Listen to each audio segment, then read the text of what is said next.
Thanks for joining us. Listen in as we read God's Word and see how it applies to our lives today. If this message or our ministry at Living Waters Church has benefited you in any way, we would love to hear from you. You can email us at lwcuricksville@gmail.com. God bless.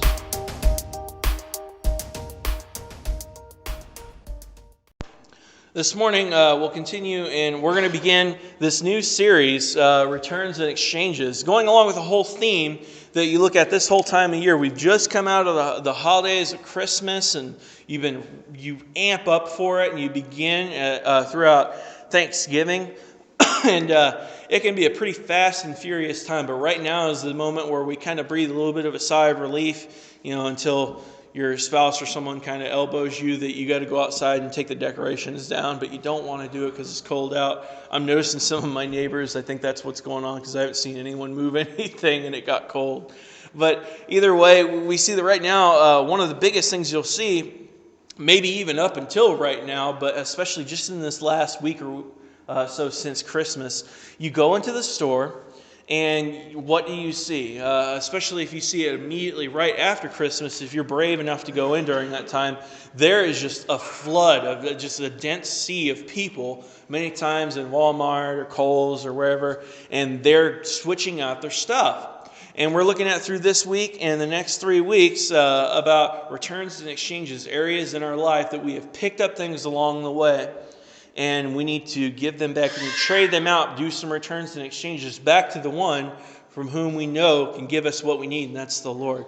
As we said, this last week we finished and we've gone through Galatians in an expository way, and we'll go through this little topical series just as we gear up in the beginning of this year, and then we will begin Genesis, I believe, at the very end of the month. But this week, the first one of this series, we're going to look at Defective is the title of it. And it's one of the reasons why you might return and exchange something. It might be defective. Think about situations or a time where someone's given you a gift and you've had something. You didn't quite really want it, per se. I mean, sometimes it might sound like, you're ungrateful. But, an instance I can think of is, you go to a little gift exchange thing and it's something really lighthearted. You all get something really goofy. A white elephant gift exchange, maybe. And there's sometimes where you get something, it's funny and it's goofy, but then other things you're just like, man, you didn't even think about that gift, the little goofy white elephant gift exchange. Because I remember one time I actually got something, and just as a joke, they wrapped it up. And one of the tricks is you take something really small and insignificant, and you box and you wrap it multiple times to make it look like something bigger. Did that, got down to the inside of it, and they had put wrapping paper over it. And I tore the actual item a little bit, but it was like a single sheet of toilet paper. It was like the joke was on me. So obviously that was something I didn't quite need because I, can't use a single sheet. I don't think anyone can unless you're MacGyver. But that was kind of something that I was definitely going to, I can't even return and exchange that, but yet it was something I didn't need. So we've all received something like that before, a gift like that, right? Whether it was something lighthearted, kind of like a white elephant gift exchange or not. There's been instances in our lives where we've got something like that, right? And when it comes down to it, we may say thanks. We may make a really big deal of the thoughtful gift on the that's on the outside. We're trying to save face per se, and not let them see our cards that we're holding close to our chest. It's like you really didn't put a lot of thought, or like I really can't use this. But on the inside, we know that there's one of two things that's going to end up happening with this thing that's been given to us. We're either going to return it, or we're going to cash it in and we're going to run with the money, or we're going to exchange, for something that we would rather love, or we can put to better use. We can be more efficient in our lives with it. So the next few weeks, we're going to focus on those kind of things, and what we're going to do with the things in our lives that we don't really want, or maybe that we're coming to a realization that we don't need. Because sometimes you end up having things, they get cast aside, and you're wondering, why did I even get that? There's no use to it anymore, and it just collects dust. I think that happens sometimes with our own lives, where we may enjoy something, we think that we need it, but then we find out how useless and how fruitless it really is. But the truth is that we all have them, and they all look a little bit different sometimes to some of us. And at some point in our lives, we're going to realize these things, and during this series, there's going to be maybe a point in your life where you're going to say, hey, there's an area right here where I'm going to come face to face with something. And I'm going to see these things that are preventing you from being shaped and guided and being molded by Jesus alone. All right, now all we're going to do is, it's all going to revolve around primarily, this is going to be the beachhead, that we're going to look at a certain passage of Scripture in Romans. So if you'd like to turn to it in Romans chapter 7, we're going to go to two other primary passages in this message right here. But this is the spring pad for these messages and returns and exchanges we're going to kind of remember. We're going to base our thoughts off of. It's in Romans chapter 7, verses 21 through 24. Paul says, "So I find it to be a law that when I want to do right, evil lies close at my hand.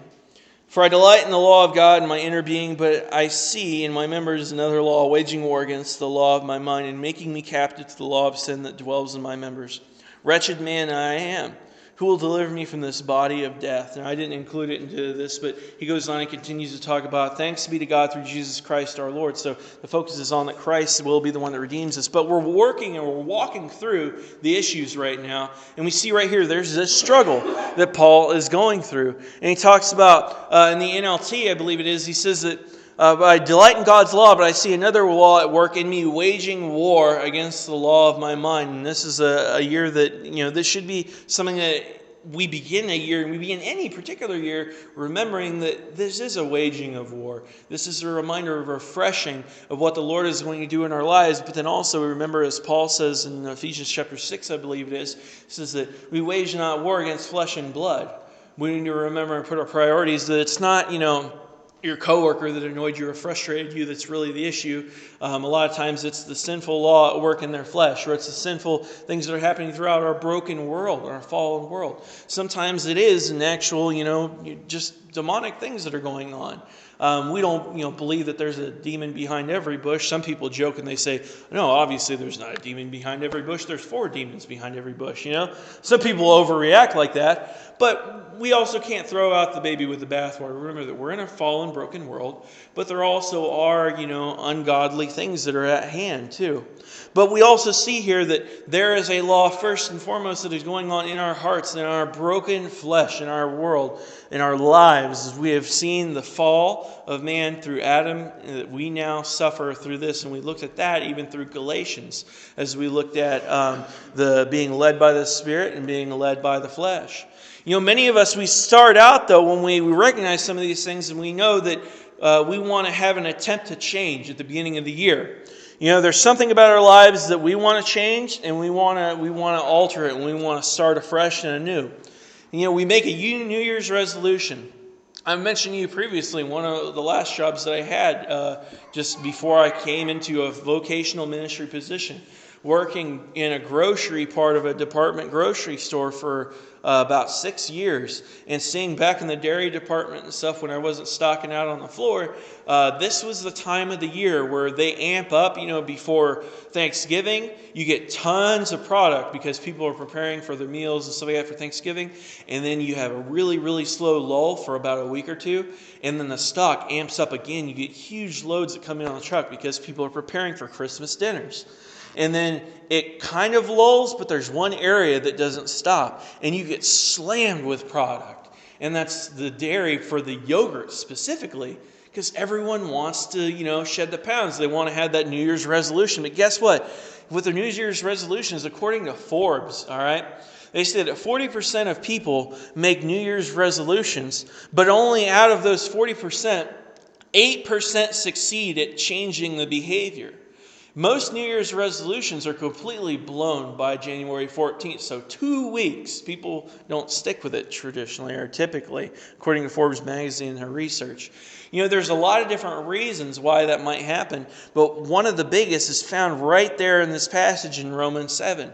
We look into the external behavior a lot of times it needs to change, but the problem is that by looking at the external, we forget and we ignore the internal orientation of the heart that's producing the behavior.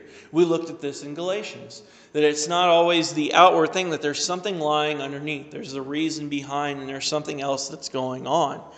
Now, Paul says in there, he says that my inward being, he talks about it, he speaks of. He knows that it's a battle for the heart and the mind, though.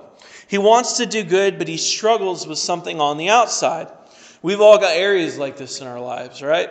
there's things that have somehow captivated us. They've taken hold of our imagination, our hearts, our curiosity. They've taken us prisoner, and ultimately they end up shaping us. They end up guiding us. They dictate our very moods, our dispositions towards people. This is just even in the last 24 hours or so, when you don't feel good, it shows. My wife, she's ill right now, and she's not feeling great. She's at home right now trying to rest. And it affects your outward orientation. You don't feel like chasing two 1-year-old twins around the house. Not at all. So, it also can affect that in our own lives in other ways. If we have an area that is taken captive and taken hold of us, and we're not being met with that, and we're not, drinking from that well as according to it has hold of us, then maybe you're going to be short with people. You're going to be angry. You're going to be upset. You're going to be selfish. Things of those nature. But we see that we all have these kind of areas sometimes in our lives. We need to recognize them and pinpoint where is it that we have these areas where this inward man is being broken, this inward man is being pulled aside. You see, the plan was for us to be guided and to be shaped and be molded ultimately by Jesus and nothing else. We're going to look deep inside of what it is and what, and who we are and where it is in our lives. These things have hold of us, and maybe recognize and pinpoint and put our finger on it and address the condition of our hearts and our minds, because it's not going to be the same between any two of us, really. There's going to be areas and issues that the Lord is going to be working in you that He's not working in me, and vice versa. And we see, and also I'm not, exempt from this. This is just as much a message for me too. There's things that we uncover sometimes, and they're very seldom comfortable or easy for us to address as we uncover, as we recognize these kind of things. But if we're going to become a mature follower of Jesus, we're going to look and we're going to follow Christ and who He has called us to be, and as He has invited us to walk with Him, then these have got to be exposed, and we've got to deal with these kind of things. And then ultimately, when we deal with them, we're going to be healed, and God is going to do this work of restoration in us. I'm thanking God that this verse is in the Bible, honestly, because it's so honest. It's so in my face, really. I mean, if I wanted to write the scriptures, if I wanted to do things my way, I would admit my faults to that degree. I might say a few things and say, I did this or did this, and you would throw a few, small issues in there, but you wouldn't be so honest and so bare. Being so transparent. And when I read this kind of verse from Paul, especially that section we read, it's so transparent, and it's exactly many times how many of us feel. And we feel something that resonates with us. This verse is really talking about addiction ultimately. Addiction. It's a bit of a word that we kind of think that there's something extreme about it, and it can be extreme. It's a strong word, but if we look closely, we'll see that, in addiction to the obvious dependence, it's dependence on a substance when it comes down to the root of what addiction is. It's dependence on something, and addiction really touches most of us in some way or another. It's not just the person in a movie or, that you see, you visit a huge city and you see a guy who's shaking, and it's not because it's cold, he's got an addiction, he's coming off of something, a drug. It's not an extreme like that every single time, but addiction is anything ultimately that we're doing that we don't want to do, but we can't stop doing. And you don't have to have an addiction per se to a drug or a substance or a chemical to have that applicable in your life. It's something that you are doing, you want to stop, but you can't stop doing. Addiction, it has a cycle pertaining to addiction. And that's something that we need to recognize, and we will recognize immediately if we make that, and if God is making something click right now. That is where God is pointing, and the Holy Spirit is pointing in our lives, and we're recognizing these kind of things, that there's a cycle that I want to stop, but I'm not able to break, and I'm not breaking. Or maybe I break it for a period, and then I just keep going back to that trough and drinking from that trough. You see, if this looks familiar to you, we'll look at a few things, as we're reading and we're coming through this, if maybe it brings some clarity to us and something that God is showing and bringing the light to in our lives. It becomes part of our identity also. And it attaches ourselves to us, and we'll say things like this. We'll give a few examples. You'll say, this is the way that I am. This is just who I am. It's how I am, I can't do anything about it. I raise my voice. It's because I'm Italian. Or it's, I raise my voice because, my heritage, I'm hot-headed, I'm Celtic, I'm Irish, I've got Scottish, and, it's just, we're boisterous. That's how we are. I'm just a meat and potatoes kind of guy. These things just become who I am. Sometimes we own things that we don't need to be owning because it's something that we need to return and exchange out, and God has something better for us. Maybe it's something that when I try to stop and fail, I increasingly become more hopeless. Like that cycle I mentioned, where maybe you're able to, for a period of time or for a season, you're able to lay something down, you're able to walk away from it, but you always somehow come back to it. And every time that happens, though, you end up becoming more hopeless instead of turning back to the cross and to Christ and giving it to Him. And not letting yourself being beat up, but then letting God restore you and let God lift you up. Sometimes we'll say things when we fall into a hopelessness through the cycle, where we'll say, that's it. I've tried it, and this didn't work for me, all right? It may work for you. That's okay, but this just didn't work for me. It doesn't work for me, so just leave me alone. You can go peddle that with someone else. I don't need to. It's not going to help me. You resign yourself that this is just the way that things are. This is my lot in life. You throw up your hands, you're exhausted, you're disgusted, and you just say that these are the cards that I've been dealt. That's how it's going to be. Or you begin to lose, your own life. You begin to miss out on opportunities. You end up feeling that people are, distancing themselves from you because you're so toxic. You just exude negativity, or you exude just things about you that draw others away, possibly. You feel like you'll never reach your potential because all of your energy ends up getting spent and focused on trying to address your own problems. Or you end up easing the pain by doing it again and going back to that trough that you've been drinking and feeding from. All this loss creates a type of certain pain that only seems to be relieved by repeating the cycle and returning the behavior, because you get that high, per se, from whatever it is, that addiction that you're attached to. The pain only goes away when you do it again. You end up justifying it just because you have this need to feel normal again and to feel functionable. So how is it that we change this cycle? And the answer is not a change that we just do in behavior, because that's behavior modification. And if you've heard anything from me, hopefully so far, I've mentioned this briefly throughout Galatians, is that we're not about behavior modification. We're about transformation that comes by the gospel. Because if we're not preaching the gospel and we're not preaching Christ and Him alone, as Paul says in 1 Corinthians 14, and he goes on, he says that I came to you preaching that which is of utmost importance, Christ of Him crucified. And then according to the Scriptures, on the third day He was raised again, and according to the Scriptures, Him coming again.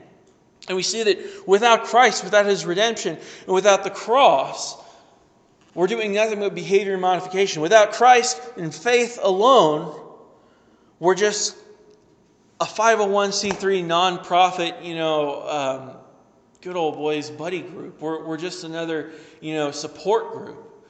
And we can support one another, but I'm not about being a support group. I'm about being people who are the church, who are based upon not only the Word of God, but the power of God. And experiencing it not just only in word, but truly experiencing it in deed and in reality in our lives. So how is it that we're going to change the cycle? It's not a change of behavior. It has to be a change of heart. You've got to dig deeper, because addiction's not actually the real problem. It's not the root. It's just a product of what's going on. It's the surface. It's an outflow of what is really coming from. It's you see sometimes this is grotesque, but it gets the picture across, and it's really the severity and the grotesqueness of sin. And addiction too. You receive a wound. You don't deal with it. It gets infected. The infection spreads, and it gets really nasty and unpleasant. And I'll leave it at that without getting too, pictured in my words. But, you would think that, okay, if I pour peroxide on it and if I clean that, guess what? It looks better. But what happens if that's all I do to it? It's going to get a lot worse. It may even kill you. So you see that addiction in a similar way, this word, this message, tying it in with the picture and the words and the thought process of returns and exchanges. When something is defective in your life, when you have an addiction in your life, the symptom is just something that, that's one part of it. That's a surface layer issue, the addiction. There's something a lot bigger that we need to deal with and we need to address. Because really when it comes down to the inward issue, when it comes with addiction in our lives, the root of it is idolatry.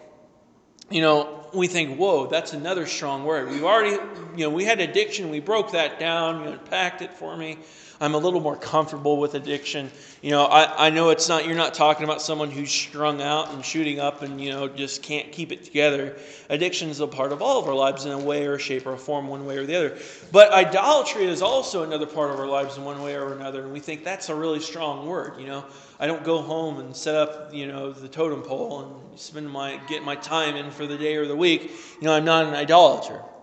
But when it comes down to it, we would say, I don't worship other gods.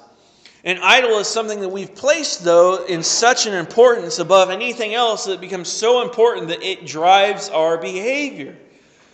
Now, here's where the rubber meets the road a little bit, because we can find areas in our lives where that happens, where something is of such importance or has risen to such importance, or we place it to such importance in our lives that it begins driving our behavior.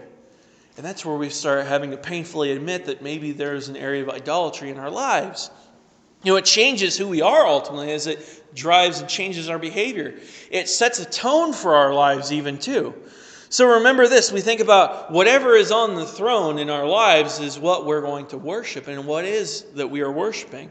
And whatever we worship, we serve, and whatever we serve, we're ultimately going to become a slave to.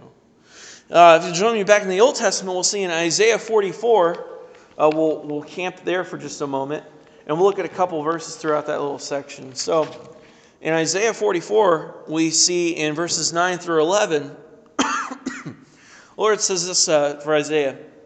He says, all who fashion idols are nothing, and the things they delight in do no profit.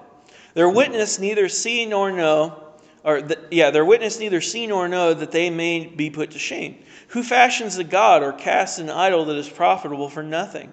Behold, all his companions shall be put to shame, and the craftsmen are only human. Let them all assemble, let them stand forth. They shall be terrified, and they shall be put to shame together. So it's like, what is the point here? What is the reasoning behind doing this? It's foolishness. It's ludicrous. There is no point behind it. We obviously see that as we're thinking about these things. He talks about how the people who worship idols don't know this, though. Even though we know right now that if I were to take a chunk of wood and set it up here at the altar at the front of the stage here, or on the front pew, and I just start hacking at it with a machete, with a little hand axe, and with my whittling knife, I can make it into something beautiful. I can make it into a work of art, but you're obviously knowing, that's a hunk of wood. That was in a tree. That was alive at one point, that's just wood. But the thing is sometimes idols in our lives, it's a similar way we fashion, we lift something up, we put it in, and we bring it to a point in our lives, but then we become so misguided by it. We become so tied to it that it alters not only our actions, but it ends up altering our heart and our very minds to where we are like the ones in Isaiah that is talking about the folly of idolatry. And Isaiah speaks to this issue, and he says that the people who worship idols don't even recognize this. They don't know this. They don't realize that they're engaged in idolatry and how hopeless it really is. That's the thing about the deceit of sin, is that, it's so deceitful as most of the people who are deceiving others, they're deceived themselves. And we saw that even throughout Galatians when it comes to false teaching and a false gospel. And we continue on and we read in the same chapter, Isaiah 44, in verses 15 through 18. Isaiah continues, and the Lord speaks through Isaiah, and he says, then it becomes fuel for a man, the wood, the idol made out of wood he's speaking of here. He says, then it becomes fuel for a man. He takes a part of it and he warms himself. He kindles a fire and he bakes bread, and he also makes a god and worships it. He makes it an idol and falls down before it. Half of it he burns in the fire. The other half he eats meat. He roasts it and he's satisfied. He warms himself and says, aha, I'm warm. I've set a fire. And the rest of it he makes into a god, his idol, and he falls down to it and he worships it. He prays to it and he says, deliver me, for you are my God. They know not, nor do they discern, for he has shut his eyes, and he has shut their eyes so that they cannot see, and their hearts so that they cannot understand. And we see here there's continue this foolishness. There's a captivity within addiction, within idolatry at the heart of addiction. It starts as one thing that is good and is positive and useful in our lives. The wood that's given by God in this situation here, he's talking about the idols in the context of their time, in the day of Isaiah, the prophet. He says the wood, it's given by God. God created these forms of nature, these trees, and he gives it to meet a need, to meet multiple needs for that matter and for that fact. It's good for warmth. It benefits us. And, when things that are used in a proper way, they benefit us. They are for our good and they're for the betterment of all of us. But then we can take it too far, and then we use things that God has given and we make them into an improper thing. We use them in an improper way. We can take things and they can be good. They can be idols, or, we end up making them into, God ultimately in our own lives. Isaiah continues on. He says in the last, these other two verses in chapter 44, it says in verses 18 through 20, "They know not, nor do they discern, for he has shut their eyes so that they cannot see, and their hearts so that they cannot understand. No one considers, nor is there knowledge to discern, to say, half of it I burned on the fire. I also baked bread on its coals. I roasted meat and have eaten. And shall I make the rest of it into an abomination? Shall I fall down before a block of wood?" That's pretty blunt right there. Shall I fall down before a block of wood? "He feeds on ashes. A deluded heart has led him astray, and he cannot deliver himself or say, Is there not a lie in my right hand? Is this not a falsehood that I'm living by, that I'm gripping, I'm white-knuckling in the palm of my hand? What is truth? What is this that I'm doing? What is this function in my life? What is this serving me? And to what end am I living in this way?" I want us to ask the same thing, Maybe something, if the Lord has brought something or pinpointed in our hearts this morning, think about it. Is this an idol to me? Because we can have the knee-jerk reaction like, no, this isn't an idol. I serve the Lord, But there are idols many times that pop up into our lives. One of the early reformers, John Calvin, he said that the heart of man is a ceaseless idol factory. There's something that we are made to worship, and our hearts are longing to worship God. And the old church father Augustine, he said that essentially we get that phrase that there's a God-shaped hole in our hearts. It comes actually from a more eloquently worded way that the church father Augustine said back in the early church. And he made essentially that argument that we are made because we are worshipers, and we will ceaselessly and endlessly search, and we will long for that which it is to worship, what we were made to worship, and ultimately it's God. But if we're not worshiping the Lord, if we're not seeking Him, we're not hearing from His Word and His leading and His Spirit being led by Him, then we will do as John Calvin mentioned. We're going to produce something to worship if we're not worshiping that which we are made to worship. And we're going to end up chasing like a dog, chasing after its own tail. We'll be having our hearts produce ceaseless amounts of idols and idolatry. So we have to ask ourselves, are we producing idols in our lives, or are we pursuing idols in our lives? Is there something that is an idol to us? Am I consumed by this thing? If I decided to put this down, would I be able to, or have I become dependent on this thing in my life? Now, if we stop right there, it'd be a real bummer. And, hey, Lord bless you, we pray, we go home, we take up our offering, and that's it. It's like, where's the hope in that? Like, go work this out on your own, hope you get enough strength, the Lord bless you. No. If we do this on our own strength and we pull ourselves up by our own bootstraps, then that is hopeless. And I'd be a horrible pastor to leading you like that and saying something like that and just giving you no hope like that. If that's where the Bible left off, then, man, God would be a tyrant. But we see here, that isn't the end, and we have to know how to exchange this idol and the addiction that is produced from this idol in our lives for God's best in our lives. So if we're going to do these things, we need to return the thing that we haven't been meant to be carrying, ultimately. We've got to exchange it out. And we jump back forward into the New Testament in Matthew 17. Matthew 17, verses 14 through 16. Or it says right here, Matthew is talking, or it's recorded here in Matthew. It says in the story about Jesus healing a boy who is vexed by a demon. And he says here, verses 14 through 16. And when they came to the crowd, a man came up to him, and kneeling before him, being Jesus, he said, Lord, have mercy on my son, for he's an epileptic, and he suffers terribly. For often he falls into the fire, and often into the water. And I brought him to your disciple, and they could not heal him. And Jesus answered, O faithless and twisted generation, how long am I to be with you? How long am I to bear with you? Bring him here to me. I love that verse. I'll comment on that in just a second.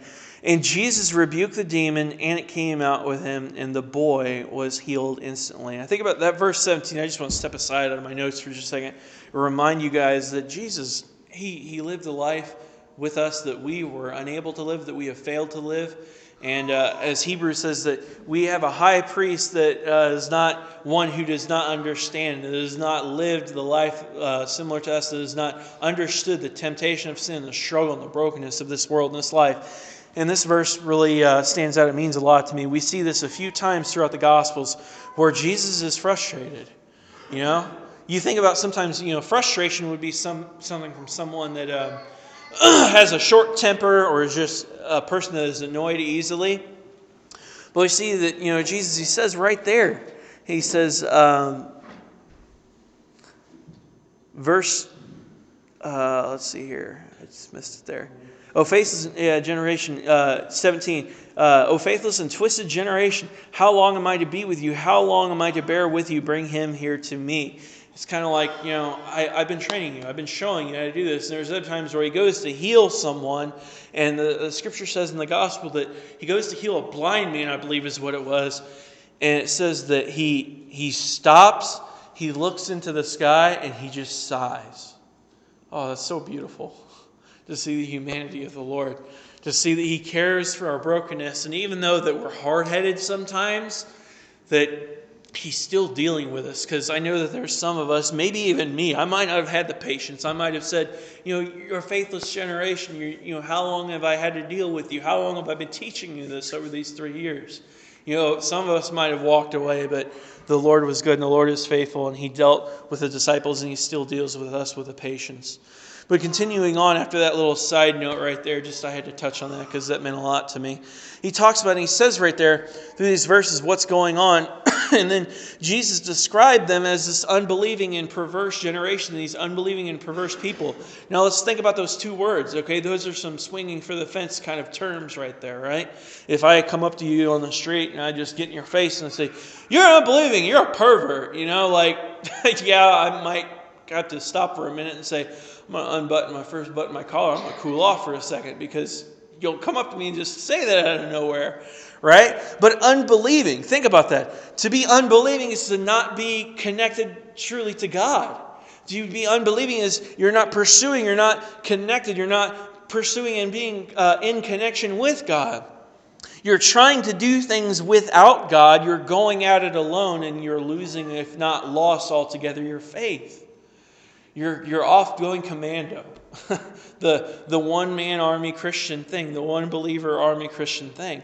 That is to be unbelieving. They've been trying to do it on their own. They've tried what it is that they thought would fix the issue. And a lot of times, we see that in the scripture where, he's leading them right there. They've done what they think they can do. The disciples have done what they thought they could do. This father did what he thought he could do. And then he ends up coming to Jesus. And the disciples, they did what they thought they were supposed to do. And in their own wisdom and their own strength. And it didn't work. And we do that sometimes too in our own lives with trying to deal with addiction, things that are defective in our lives, and brokenness ultimately, and idols that we're wrestling with. But then he also says perverse. To be perverse would be the exact opposite also in a sense. It's kind of opposite of the unbelieving, because to be believing, we're to be connected to God. We're connected, we're focused, we are looking to, we're communicating with God. And to be communicated with God, we need to be connected and following and pursuing it with our faces to Him. But to be perverse is to be too connected to the world. You're looking for your answers in that which you know by your own strength and in your own knowledge. Your direction's coming from the culture, ultimately. Your direction and your guidance is coming from something that is other than God. You're willing to do anything that you can other than turn ultimately and just ask God or look to His Word and see what His Word has to say. So ultimately, how is it that we dethrone something? How is it that we're going to strike at the root of this and deal with the idol in our lives? Jesus, I believe, gives us the answer. He talks about it. He says in verses 19 through 21 here in this chapter in Matthew 17. He says, verse 19, then the disciples came to Jesus privately after they'd kind of got called out publicly, and they said, why could we not cast it out? And Jesus, he said to them, because of your little faith, for surely I say to you, if you have faith like the grain of a mustard seed, you'll say to this mountain, move from here to there, and it will move, and nothing will be impossible for you. And he also talks about, he says in the NSAB, it translates out a little different too. And I think this is kind of important because some of the other, sometimes you'll see the cross references between the different accounts of the Gospels and some of the other translations. I think it also talks about here, it says that if you have faith the size of a mustard seed, you will say to this mountain move from here to there, and it will move, and nothing will be impossible to you. And then it ends with this. It says, but this kind does not go out except by prayer and fasting. And Jesus said this in some other areas, I believe, too. This was the only instance. So he's setting a precedence here. And Jesus says this kind, the kind of things that are controlling us and dictating us so many times, and they make the call on how it is we're going to act, what it is that we're going to do, how we're going to schedule our week, things that have rulership over our lives and just have control of us. So many times these things that have grip on us, they will come out by two things. This isn't across the board broad, you always do this and this fixes it all. But we see this is an example that Jesus gives us that, when you fix something sometimes, you go to the instructions, if you're like a guy like me sometimes, you try it on your own a few, and then you go to the instructions, and then you try a couple different options, until you get it to work. You run through the gamut of your availabilities. This is an availability, an option that Jesus gives us. And he talks about the importance of prayer and fasting in our lives. Prayer, the opposite of unbelieving, connects us to God. So he says, you're an unbelieving and perverse generation. You're one who is not connected to God. You are a faithless people. But you're also perverse. You're too connected and you're too attached to the world and the things within the world and the things that are tying and drawing you forward like a bit in the a horse's mouth. So he counters it and he says, these things will come out then, and these things are to be addressed. You're supposed to reach into your toolbox and pull out prayer and fasting to address these kind of things, because prayer connects us to God, and fasting is something that functionally is a practice in our lives and a discipline that disconnects us from the world and focuses us back to God. If you want to see the addictions of our lives defeated, many times it is where we have to set our hearts and seasons and times in our lives towards prayer and fasting. Henry Cloud wrote in his book, is a book called How People Grow. He makes this comment, and this is pretty convicting to me, especially. Maybe it'll hit you. He says, most of us don't want changed lives. We mostly want changed situations. That hurts. We want things around us to change. We want them to change. We want other people to change, but we're not willing to address the ugliness in our own selves and when we look in our own mirror. Are we praying for God's presence? And this is something that, especially in our tradition and our fellowship as the Assemblies of God, we pursue and we believe. We want to be a Spirit-led, a Spirit-filled people, a quote-unquote Pentecostal people. Many times, we have to ask ourselves, are we praying for God's presence? Because that's a hot-button word. That's the churchy word that gets thrown around a lot in our circle, in our tribe. Are we praying for God's presence, or are we praying for God to change our situation? Because we can get really excited, and we can hoot and holler, and we can come down and we can sling snot and tears over an altar or a place where we bend down and we pray. But if that's the end result, and if that's all we want, then guess what? You can come down here. I'll go downstairs and I'll get a knife and I'll find an onion and I'll cut onion in front of your face and we can cry and we'll get it over with. That's not what I'm about as the pastor of this church.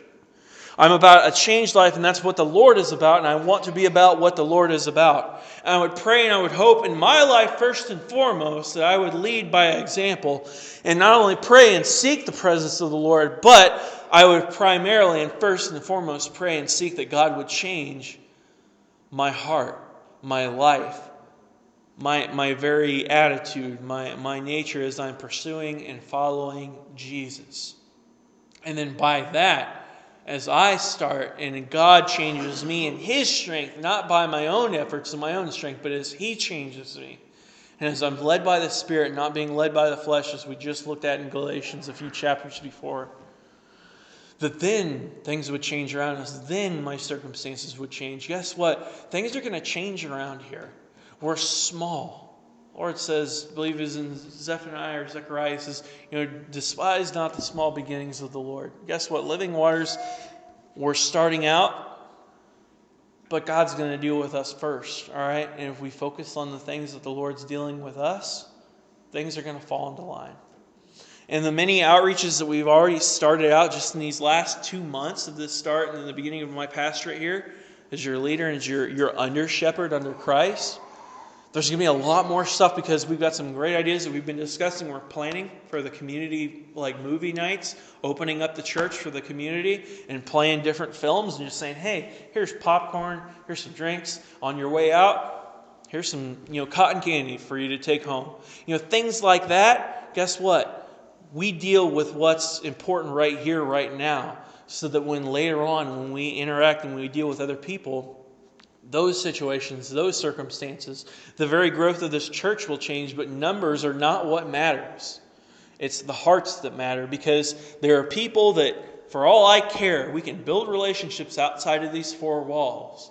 And you can win someone to the Lord, quote unquote. You can lead them. You can earn the right to speak into their lives as a friend, as a loved one, and as a family member. And I would much rather this church grow through your relationships outside of these four walls than making sure that these seats are all filled and people being unchanged and they're only having their behavior being modified and giving God lip service. Because that's not what matters. What matters is Jesus. What matters is, do we know the Lord and do people know the Lord?